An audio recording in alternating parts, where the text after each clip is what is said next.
नमस्कार दोस्तों, आज हम गुप्त शासकों के उत्तराधिकारी, उनके राजनीतिक, सामाजिक संगठन, अर्थव्यवस्था, साहित्य, कला एवं विज्ञान के महत्वपूर्ण प्रश्नों के बारे में चर्चा करेंगे। निम्न में से किसका कहना है कि गुप्त वंश की उत्पत्ति मगध में हुई है, जो उनके साम्राज्य का केंद्र था? क फाहियान, ख इत्सिंग, घ वेन्त्सांग, घ चाओ जुक्वा। सही विकल्प है इत्सिंग, ख। उसने कहा है कि गुप्त वंश की उत्पत्ति मगध में हुई है, जो उनके साम्राज्य का केंद्र था। अगला प्रश्न, निम्नलिखित में से किसमें कहा गया है कि जिस ब्राह्मण को वेदों का ज्ञान है वह शासक बनने के योग्य है? ख कौटिल्य के अर्थशास्त्र में, ख मनुस्मृति में, ग नारद स्मृति में, ग भविष्य पुराण में। विकल्प सही है ख। मनुस्मृति में कहा गया है कि जिस ब्राह्मण को वेदों का ज्ञान है वह शासक बनने के योग्य है। अगला प्रश्न, निम्नलिखित बौद्ध ग्रंथों में गुप्तकालीन इतिहास जानने के लिए सबसे प्रमुख ग्रंथ कौन सा है? क ललित विस्तर, ख जातक कथा है, ग दिव्यावधान, घ मंजूश्री मूलकल्प। सही विकल्प है घ मंजूश्री मूलकल्प। बौद्ध ग्रंथों में गुप्तकालीन इतिहास जानने के लिए सबसे प्रमुख ग्रंथ है। अगला प्रश्न, गुप्त वंशावली का परिचय देने के लिए हमारे पास अनेक अभिलेख है, इनमें सबसे प्रमुख कौन है? क समुद्रगुप्त का प्रयाग प्रशस्ति, ख कुमार गुप्त का विलसड स्तंभ, घ स्कंद कुमार गुप्त का भीतरी स्तंभ लेख, घ उपयुक्त सभी। सही विकल्प है उपयुक्त सभी। जो ये तीनों अभिलेख है वो सबसे प्रमुख है गुप्ता वंशावली का परिचय देने के लिए। अगला प्रश्न, बंगाल और बिहार में गुप्त वंश के स्वर्ण सिक्कों के दो दो खजाने प्राप्त हुए हैं। उत्तर प्रदेश से प्राप्त खजानों की संख्या कितनी है? क 6, ख 7, ग 12, घ 14। सही विकल्प है घ 14 खजानों की उत्तर प्रदेश से प्राप्ति हुई है।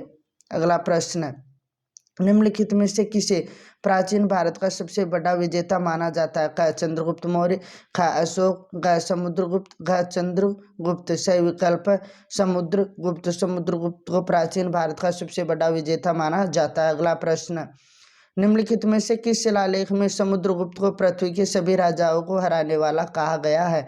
क प्रयास प्रशस्ति, ख इंदौर अभिलेख, ग एरण अभिलेख, ग मथुरा स्तंभ अभिलेख। सही विकल्प है एरण अभिलेख। एरण अभिलेख में समुद्रगुप्त को पृथ्वी के सभी राजाओं को हराने वाला कहा गया है। अगला प्रश्न, गरुण प्रकार एवं अश्वमेध सिक्के निम्नलिखित शासकों में से किसके थे? क समुद्रगुप्त, ख चंद्रगुप्त द्वितीय, घ स्कंदगुप्त, घ कुमारगुप्त प्रथम। सही विकल्प है समुद्रगुप्त। जो गरुण प्रकार एवं अश्वमेध सिक्के हैं वो समुद्रगुप्त के थे। अगला प्रश्न, निम्न में से कौन शकों पर विजय प्राप्त करने के कारण शकारी कहलाने लगा? क समुद्रगुप्त, ख कुमारगुप्त प्रथम, घ चंद्रगुप्त द्वितीय, घ रामगुप्त। सही विकल्प है चंद्रगुप्त द्वितीय। शकों पर विजय प्राप्त करने के कारण शकारी कहलाने लगा। अगला प्रश्न, फाहियान के अनुसार कहाँ का अस्पताल आरोग्य विहार समूचे भारत में प्रसिद्ध था, जहाँ चिकित्सा के लिए लोग दूर दूर से आते थे? क पाटलिपुत्र, ख कौशाम्बी, घ उज्जैन, घ बोध गया। सही विकल्प है पाटलिपुत्र। पाटलिपुत्र का अस्पताल आरोग्य विहार समूचे भारत में प्रसिद्ध था, जहाँ चिकित्सा के लिए लोग दूर दूर से आते थे। अगला प्रश्न, महेंद्रादित्य की उपाधि किस गुप्त शासक की थी? क कुमारगुप्त प्रथम, ख स्कंदगुप्त, घ गोविंदगुप्त, घ दामोदरगुप्त। सही विकल्प है कुमारगुप्त प्रथम। जो महेंद्रादित्य की उपाधि थी वो कुमारगुप्त प्रथम की थी। अगला प्रश्न, निम्नलिखित में से किसे मंदसौर अभिलेख में चारों समुद्रों की चंचल लहरों से घिरी हुई पृथ्वी का शासक बताया गया है? क चंद्रगुप्त द्वितीय, ख कुमारगुप्त प्रथम, घ स्कंदगुप्त, घ दामोदर गुप्त। सही विकल्प है कुमारगुप्त प्रथम को मंदसौर अभिलेख में चारों समुद्र की चंचल लहरों से घिरी हुई पृथ्वी का शासक बताया गया है। अगला प्रश्न, स्कंदगुप्त के शासनकाल की सबसे महत्वपूर्ण घटना क्या है? क समुद्रगुप्त साम्राज्य पर हुणों का आक्रमण, ख शकों का आक्रमण, घ नालंदा विहार की स्थापना, घ कलिंग को पुनः गुप्त साम्राज्य के अंतर्गत लाना। सही विकल्प है गुप्त साम्राज्य पर हुणों का आक्रमण। यह स्कंदगुप्त के शासन की महत्वपूर्ण घटना है। अगला प्रश्न, किस गुप्त शासक ने अपने नाम के सिक्के चलवाए तथा शक्रादित्य की उपाधि ग्रहण की? ख कुमारगुप्त, ख स्कंदगुप्त, ग पुरुगुप्त, घ विष्णुगुप्त। सही विकल्प है ख स्कंदगुप्त। स्कंदगुप्त ने अपने नाम के सिक्के चलवाए तथा शक्रादित्य की उपाधि ग्रहण की। अगला प्रश्न, उत्तर गुप्त वंश का सबसे शक्तिशाली शासक कौन था? क हर्षगुप्त, ख दामोदरगुप्त, ख महासेन गुप्त, ख आदित्य सेन। सही विकल्प आदित्य सेन। उत्तर गुप्त वंश का सबसे शक्तिशाली शासक आदित्य सेन था। अगला प्रश्न, बाणभट्ट ने किसे हूण नामक हिरण के लिए शेर कहकर वर्णित किया? ख प्रभाकर वर्धन, ख राज्यवर्धन, ग हर्षवर्धन, घ ख और ग दोनों। सही विकल्प है क प्रभाकर वर्धन। प्रभाकर वर्धन को बाणभट्ट ने हूण नामक हिरण के लिए शेर कहकर वर्णित किया है। अगला प्रश्न है, गुप्तों के प्रांतीय शासन में केंद्र द्वारा शासित क्षेत्र की सबसे बड़ी प्रशासनिक इकाई क्या कहलाती थी? क देश या राष्ट्र, ख विषय, ग प्रांत, घ पेट। सही विकल्प है देश या राष्ट्र। जो गुप्तों के शासन के केंद्र द्वारा शासित सबसे बड़ी प्रशासनिक इकाई थी वो देश या राष्ट्र कहलाती थी। अगला प्रश्न है, गुप्त काल में अरब, ईरान तथा बैक्टीरिया से किसका आयात बढ़ गया था? क शराब, ख सोरा, घ घोड़ों, ग रेशम। सही विकल्प है इसका घोड़ों। गुप्त काल में घोड़ों का आयात बढ़ गया था। अगला प्रश्न है, अमरकोश में कितने प्रकार की भूमियों का उल्लेख मिलता है? क 16, ख 18, ग 12, घ 10। सही विकल्प है 12 ग। जो अमरकोश उसमें 12 प्रकार की भूमियों का वर्णन मिलता है। अगला प्रश्न है, निम्न में से किसमें वर्ष में होने वाले 3 फसलों का उल्लेख है? क अमरकोश, ख व्रत संहिता, ग नारद स्मृति, घ मुद्रा राक्षस। सही विकल्प व्रत संहिता। जो व्रत संहिता है उसमें वर्ष में होने वाली 3 फसलों का उल्लेख है। अगला प्रश्न, निम्नलिखित में से किसने सिंचाई के लिए पानी लाने वाली नालियों, खेय और पानी को रोकने वाले बांधों बंदे का उल्लेख किया है? क अमर सिंह, ख नारद, घ बृहस्पति, घ याज्ञवल्क्य। सही विकल्प है नारद। जो नारद है उसने नालियों, खेय और पानी को रोकने वाले बांधों बंदे का उल्लेख किया है। अगला प्रश्न, संभवतः सबसे पहले किसने अक्षय निवि प्रथा पर किसानों को भूमि दी थी? क कुषाणों ने, ख सातवाहनों ने, घ गुप्तों ने, घ वाकाटकों ने। सही विकल्प है कुषाणों ने। कुषाणों ने सबसे पहले अक्षय निवि प्रथा पर किसानों को भूमि दी थी। अगला प्रश्न है, अमरकोश के अनुसार निवि का अर्थ क्या है? क मूलधन, ख ब्याज, घ मंदिरों की संपत्ति पर कर, घ मंदिरों की आय। सही विकल्प है मूलधन। जो अमरकोश है उसके अनुसार निवि का अर्थ मूलधन है। अगला प्रश्न है, निम्नलिखित किस पुस्तक के एक अध्याय का शीर्षक भूमि छिद्र विधान में, जिसमें भूमि छिद्र भूमि उससे कहा गया है जिसमें कृषि नहीं हो सकती? क नारद स्मृति, ख अमरकोश, घ कात्यायन स्मृति, घ अर्थशास्त्र। सही विकल्प अर्थशास्त्र। जो अर्थशास्त्र है उसमें भूमि छिद्र विधान में, जिसमें भूमि छिद्र भूमि उसे कहा गया है जिसमें कृषि नहीं हो सकती। अगला प्रश्न है, पानी के समय खेतों में सर्वेक्षण करने वाले अधिकारी को क्या कहा जाता था? ख भू सर्वेक्षणकर्ता, ख त्रेती, घ क्षेत्रकार, घ रज्जुक। सही विकल्प है क्षेत्रकार। पानी के समय में खेतों का सर्वेक्षण करने वाले अधिकारी को क्षेत्रकार कहा जाता था। अगला प्रश्न, गुप्त साम्राज्य के अभिलेखों में भूमि की नाप का उल्लेख किसमें किया गया है? क नडों सरकंडों में, ख निमेष, घ मुहूर्त, घ रिक्तिका। सही विकल्प है नडों सरकंडों में गुप्त साम्राज्य के अभिलेखों में भूमि की नाप का उल्लेख किया गया है। अगला प्रश्न है, गुप्त काल के विशिष्ट मृदभांड क्या कहलाते हैं? क चित्रित मृदभांड, घ धूसर मृदभांड, घ काले भांड, घ लाल भांड। सही विकल्प है लाल भांड। गुप्त काल के विशिष्ट मृदभांड लाल भांड कहलाते हैं। अगला प्रश्न है, निम्नलिखित में से किस गुप्त शासक के ऐसे सिक्के मिले हैं जिनमें नीचे तांबा है और ऊपर से चांदी का खोल चढ़ा है? क चंद्रगुप्त द्वितीय, ख कुमारगुप्त प्रथम, घ स्कंदगुप्त, घ दामोदरगुप्त। सही विकल्प है कुमारगुप्त प्रथम के ऐसे सिक्के मिले जिनमें नीचे तांबा और ऊपर से चांदी का खोल चढ़ा है। अगला प्रश्न है, संभवतः गुप्त सम्राटों में सबसे पहले किसने सोने के सिक्के चलाए? क श्रीगुप्त, ख चंद्रगुप्त, घ घटोत्कच, घ समुद्रगुप्त। सही विकल्प है चंद्रगुप्त। गुप्त सम्राटों में चंद्रगुप्त है जिसने सबसे पहले सोने के सिक्के चलाए। अगला प्रश्न, निम्नलिखित किसके अनुसार ब्राह्मणों के घरों में सिर्फ क्षत्रियों के 4, वैश्यों के 3 तथा शूद्रों के घरों में सिर्फ 2 कमरे होने चाहिए? क व्रत संहिता, ख नारद स्मृति, कात्यायनी स्मृति, ग अमरकोश। सही विकल्प व्रत संहिता।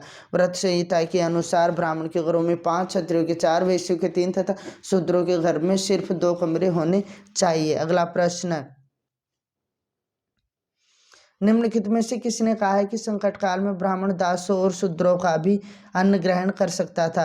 क कात्यायन, ख बृहस्पति, ग नारद, ग विष्णु। सही विकल्प बृहस्पति। जो बृहस्पति है उसने कहा है कि संकट काल में ब्राह्मण दासों और शूद्रों का भी अन्न ग्रहण कर सकता है। अगला प्रश्न, किसके विवरण से ज्ञात होता है कि अछूत चांडाल बस्तियों से बाहर रहते थे और निकृष्ट कर्म करते थे? क फायान, ख इत सिंह, ग चाव जुगवा, ग उपयुक्त में से कोई नहीं। सही विकल्प है फायान। फायान ने कहा था कि अछूत चांडाल बस्तियों से बाहर रहकर निकृष्ट कार्य करते थे। अगला प्रश्न, निम्नलिखित में से किसने साक्ष्य देने की पुरानी वर्ण मूल भेदक व्यवस्था के विरुद्ध कहा है कि सभी वर्णों के साक्षी किए जा सकते हैं? क बृहस्पति, ख नारद, ग कात्यायन, ग विष्णु। सही विकल्प है नारद। जो नारद है उसने कहा है कि साक्ष्य देने की पुरानी वर्ण मूल भेदक व्यवस्था के विरुद्ध सभी वर्णों के साक्षी किए जा सकते हैं। अगला प्रश्न, किसने इस पुराने मत का समर्थन किया है कि चोरी करने पर ब्राह्मण का अपराध सबसे अधिक और शूद्र का अपराध सबसे कम माना जाएगा? क मनु, ख नारद, ग विष्णु, ग याज्ञवल्क्य। सही विकल्प है नारद। जो नारद है उसने कहा है कि चोरी करने पर ब्राह्मण का अपराध सबसे अधिक और शूद्र का अपराध सबसे कम माना जाएगा। अगला प्रश्न है, किसने अपनी विजय के उपलक्ष्य में 18 बार अश्वमेध यज्ञ का अनुष्ठान किया था? क प्रवर्सन सेन द्वितीय, ख हात्य, ग विंध्य शक्ति, ग मयूर शर्मन। सही विकल्प है मयूर शर्मन ने अपनी विजयों के उपलक्ष्य में 18 बार अश्वमेध यज्ञ का अनुष्ठान किया था। अगला प्रश्न है, कहाँ के राजा के बारे में फाहियान ने लिखा है कि राजा मृत्युदंड अथवा अन्य शारीरिक दंड दिए बिना ही शासन करता था? क सिंध, ख मणिपुर, ग गुजरात, ग मध्य देश। सही विकल्प है मध्य देश। मध्य देश के शासक के बारे में फाहियान ने लिखा है कि वहाँ का राजा मृत्युदंड अथवा अन्य शारीरिक दंड दिए बिना ही शासन करता था। अगला प्रश्न, किस पुराण में कहा गया है कि अगर शूद्र भक्ति में निमग्न रहे, मदिरा पान न करे, इंद्रियों को वश में रखे और निर्भय रहे तो उसे भी मोक्ष प्राप्त हो सकता है?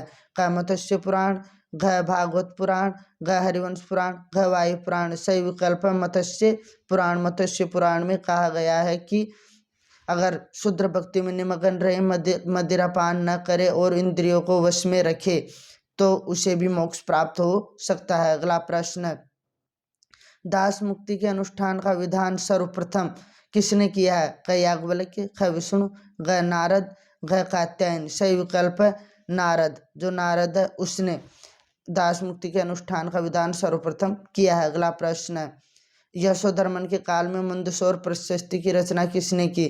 क वत्सभट्टी, ख वासुल, ग वीरसेन, ग उपयुक्त में से कोई नहीं। सही विकल्प है वासुल। यशोधर्मन के काल में मंदसौर प्रशस्ति की रचना वासुल ने की। अगला प्रश्न है, अमर सिंह ने अमरकोश की रचना किस भाषा में की है? क प्राकृत, ख अभ्रंत, ग संस्कृत, घ मागधी। सही विकल्प है ग संस्कृत।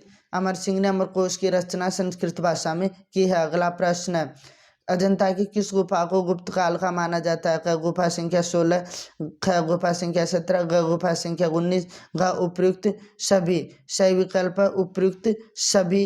जो गुफाएं हैं उनको गुप्त काल का माना जाता है। अगला प्रश्न है, गुप्त युग के किस ग्रंथ में बौद्ध धर्म के मौलिक सिद्धांतों का प्रतिपादन किया गया है? क अभिधर्म कोश, घ प्रकरण आर्यवाचा, ग महायान संपरिग्रह, घ वज्रछेदिका टीका। सही विकल्प अभिधर्म कोश। अभिधर्म कोश में बौद्ध धर्म के मौलिक सिद्धांतों का प्रतिपादन किया गया है। अगला प्रश्न, गुप्त काल का सर्वोत्कृष्ट मंदिर कौन सा है? क देवगढ़ का दशावतार मंदिर, ख भीतरगांव का मंदिर, ग खो का मंदिर, घ तेगुआ का विष्णु मंदिर। सही विकल्प है देवगढ़ का दशावतार मंदिर। अगला प्रश्न है, निम्न में से किसे गुप्त युग का सबसे महान वैज्ञानिक, गणितज्ञ एवं ज्योतिष का आचार्य माना जाता है? क वराहमिहिर, ख आर्यभट्ट, ग ब्रह्मगुप्त, घ नागार्जुन। सही विकल्प है आर्यभट्ट। जो महान वैज्ञानिक गणितज्ञ एवं ज्योतिष का आचार्य माना जाता है। अगला प्रश्न, निम्न में से कौन रसायन और धातु विज्ञान के विख्यात ज्ञाता थे और जिन्होंने रस चिकित्सा का आविष्कार किया? क नागार्जुन, ख असंग, घ चरक, घ वसुगुप्त। सही विकल्प है नागार्जुन। जो नागार्जुन है उसे धातु विज्ञान के विख्यात ज्ञाता थे और जिन्होंने रस चिकित्सा का आविष्कार किया। अगला प्रश्न है, पारा का आविष्कार कब हुआ? क मौर्योत्तर काल, ख गुप्त काल, घ गुप्तोत्तर काल, घ मध्यकाल। सही विकल्प है गुप्त काल। जो पारा धातु है उसका आविष्कार गुप्त काल में हुआ। अगला प्रश्न है, निम्नलिखित में से किस पशु चिकित्सक ने हस्तायुर्वेद नामक ग्रंथ की रचना की जो हाथियों के रोगों चिकित्सा से संबंधित था? क शकनिल, ख पालकाप्य, घ नागार्जुन, घ उत्तमानिक। सही विकल्प है पालकाप्य। जो पालकाप्य उसने हस्तायुर्वेद नामक ग्रंथ की रचना की जो हाथियों के रोगों चिकित्सा से संबंधित थी। अगला प्रश्न है, निम्न में से किसमें स्त्रियों को शूद्रों के समकक्ष माना गया? क गीता, ख रामायण, घ मनुस्मृति, घ नारद स्मृति। सही विकल्प है गीता।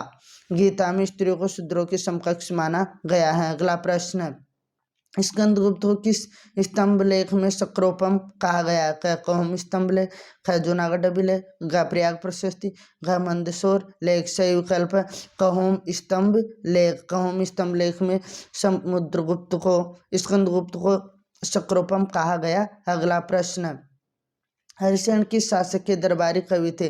क अशोक, ख समुद्रगुप्त, घ चंद्रगुप्त, घ हर्षवर्धन। सही विकल्प है समुद्रगुप्त। जो हरिसेन है वो समुद्रगुप्त के दरबारी कवि थे। अपना फीडबैक कमेंट बॉक्स में अवश्य लिखें। Like and subscribe the channel. Thanks for watching the video.